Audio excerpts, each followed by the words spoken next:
Welcome to Jahangir blog. আসসালামু আলাইকুম। আজকে আমি আপনাদের নিয়ে এসেছি জয়পুরহাট থেকে প্রায় 5 থেকে 6 কিলোমিটার দূরে অবস্থিত ড্রিমস কিচেন। ড্রিমস কিচেনে আমরা যাব এবং চারদিকে ঘুরিয়ে দেখব এবং থাকছে রেস্টুরেন্টটি সম্পর্কে ফুল ব্লগ। সো সাথে থাকুন। রেস্টুরেন্টটিতে যদি কেউ আসতে চান তাহলে সরাসরি আসতে হবে জয়পুরহাট 0 পয়েন্টে।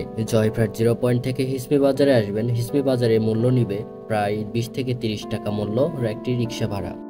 রেস্টুরেন্টটি একদমই জয়পুরহাট শহর থেকে বাইরে অবস্থিত গ্রাম্য এলাকায়। তার জন্য জয়পুরহাটে এই রেস্টুরেন্টটি খুব বিখ্যাত এবং খুব ভালো একটি পরিচিতি লাভ করছে। যদিও রেস্টুরেন্টটি 2 থেকে 3 বছরের পুরনো, আমরা রেস্টুরেন্টটিতে যাব এবং চারিদিকে ঘুরবো, ফিরবো, খাবো, দেখবো। চলুন আজকে শুরু করা যাক এই ভিডিওটি। রেস্টুরেন্টটি জয়পুরহাট বাইপাস মেন রোডে অবস্থিত।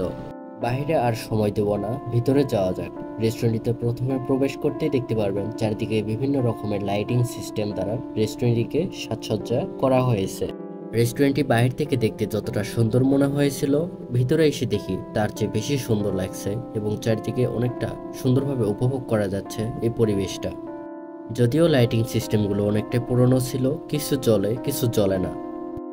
আমরা এসেছিলাম বৈকালবেলা, চারিদিকে ছিল মেঘালো আকাশ এবং অনেক সুন্দর একটা পরিবেশ উপভোগ করতে পারছি আমরা, যা অনেকটা ভালো লাগছে এবং খুব একটা ভালো একটা সময় কাটছে। রেস্টুরেন্টের প্রথম আকর্ষণ ছিল এটি একটি গ্রাম্য পরিবেশ অবস্থিত। দ্বিতীয়ত যেটি আকর্ষণ ছিল এখানে একটি চরকি আছে।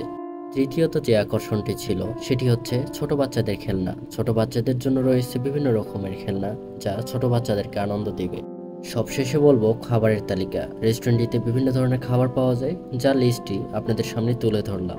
রেস্টুরেন্টটিতে বিশেষ করে শুক্রবারে প্রচুর ভিড় থাকে আর খাবারের মান যথেষ্ট ভালো। চাইলে আপনারা আসতে পারেন। আজকের এই ছোট আয়োজন যদি আপনাদেরকে ভালো লাগে থাকে অবশ্যই লাইক, কমেন্ট, সাবস্ক্রাইব করতে ভুলবেন না। দেখা হবে নতুন কোনো ভিডিওতে। এ পর্যন্ত সকলে ভালো থাকবেন, সুস্থ থাকবেন। আল্লাহ হাফেজ।